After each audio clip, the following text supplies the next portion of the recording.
ইলেকশনে কে জিতবে বলে আপনার মনে হয়? এবারে গেরুয়া সুনামি আসতে চলেছে পশ্চিমবঙ্গের ইলেকশনে।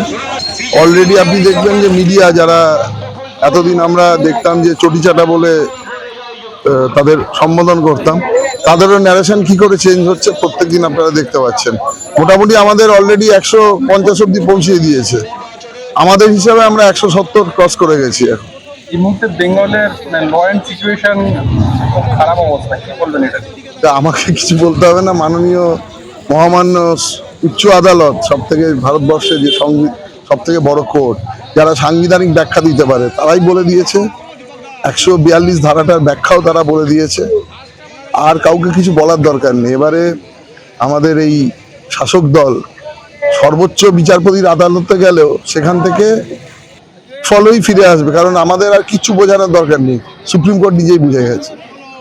আর বেঙ্গলে এসআইআর নিয়ে কি বলবেন? মানে বেঙ্গলে এক তো হচ্ছে যে পুরো ভারতবর্ষে এসআইআর হলো, এই গত যে এসআইআরটা হলো 12টি রাজ্য এবং কেন্দ্রশাসিত অঞ্চলে হয়েছে। সেক্ষেত্রে একটা কথাই আমরা বলতে পারি যে এরকম ললেসনেস বা কোনো অনেক জায়গায় এমন সরকার ছিল যেটা আমাদের বিরোধী সরকার, বিরোধী দল সরকারে আছে, তো সেক্ষেত্রে কোথাও কোনো অসুবিধা হয়নি। এ রাজ্যে একমাত্র ভোটে জিততে গেলে যত রকম দুরুপায় প্রয়োগ করতে হয়, সেটা বিদেশি ওই বাংলাদেশি রোহিঙ্গা থেকে আরম্ভ করে অনুপ্রবেশকারী জঙ্গিদের সাহায্য নিয়ে হোক, বা মৃত বা যারা শিফটেড ভোটার তাদের ভোটে ছাপ্পা মেরে হোক, এটা হচ্ছে পশ্চিমবঙ্গে ভোটে জেতা, বাকিটা হচ্ছে সন্ত্রাস করে। এইটা হচ্ছে পশ্চিমবঙ্গে ভোটের মডেল। সেই জন্য এসআইআরকে বারবার করে বাধা দেওয়া হয়েছে। আমরা এটাও বিশ্বাস করি 100% হয়তো ফুল প্রুফ অ্যারেঞ্জমেন্ট করা যায়নি এসআইআর যেটা হওয়া উচিত ছিল। অনেক যারা বৈধ ভোটার তাদেরকে হ্যারাস করেছে, যারা বিএলও যাদের অ্যাপয়েন্ট করা হয়েছে তাদের সরকার থেকে ডাইরেক্ট নির্দেশ এসছে, সরকারের মুখ্যমন্ত্রী থেকে আরম্ভ করে অন্যান্য মন্ত্রীরা এবং অন্যান্য নেতারা তাদের থ্রেট দিয়েছে। ডিইও থেকে আরম্ভ করে মানে রিটার্নিং অফিসার থেকে আরম্ভ করে এইআরও থেকে আরম্ভ করে ইআরও থেকে আরম্ভ করে সকলে তারা ভয়ের পরিবেশেই কাজ করেছে। আর কিছু অনুপ্রাণিত লোক এই জন্য কাজ করেছে যাতে কি করে এটা ভেস্তে দেওয়া যায়।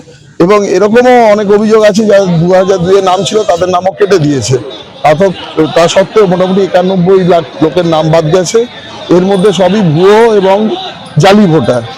এর প্রভাব অতি অবশ্যই ভোটে পড়বে। আরও স্বচ্ছতার সাথে করতে পারবে, মানে সুপ্রিম কোর্ট ইন্টারভেন করার পরেও এতখানি জটিলতা হয়েছে। আর দেখেছেন কি কি ঘটনা ঘটেছে, মানে সুপ্রিম কোর্ট নিজেই বলেছে যে আইনের শাসন বলে কিছু নেই।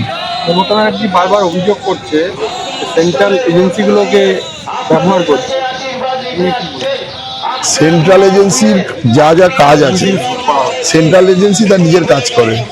যারা দেশ বিরোধী এবং সন্ত্রাসবাদীদের যারা সাহায্য করে, যারা দেশের স্বার্থ মেনে কাজ করে না, আইনের বাইরে গিয়ে কাজ করে, যারা জানেই না ভারতবর্ষের সংবিধান মানে না, তাদের কাছে তাদের পড়াশোনার দৌড় এবং মানে প্রকৃত শিক্ষা, অশিক্ষা কুশিক্ষা মানুষকে যে জায়গায় নিয়ে যেতে পারে সেটা হচ্ছে মমতা ব্যানার্জি সরকার সব থেকে বড় নিদর্শন। আর এটা যেন তেন প্রকারণে একটাই মানুষের ভোট লুট করে তারপরে বাকি 5 বছর দেশের সম্পদ লুট করার জন্য ব্যস্ত থাকে।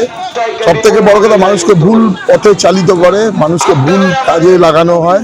সব থেকে বড় কথা যে যারা একটু সমাজের নিচু মানে তাদের সোশ্যাল স্ট্যাটাসে এখনো সেই জায়গায় পৌঁছতে পারেনি, যাদের একটু শিক্ষাগত সেই মান সেই জায়গায় পৌঁছয়নি, তাদের ভুল বোঝানো, বিশেষ করে সংখ্যালঘু সম্প্রদায় এবং যারা সমাজের নিচের স্তরে এখনো রয়েছে, তাদেরকে ভুল বুঝিয়ে বেপথে চালিত করে যে আর ভোটের সময় টাকা ছড়িয়ে ভোটটাকে কেনার চেষ্টা করে।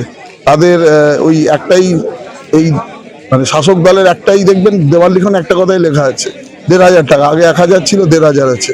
এইটা যদি কোনো সরকারের ছাড়া যে টেনিওর আছে, পুরো টেনিওরে যেটা একটা ন্যারেটিভ হয়, তাদের সম্পর্কে যত কম বলা যায় ভালো।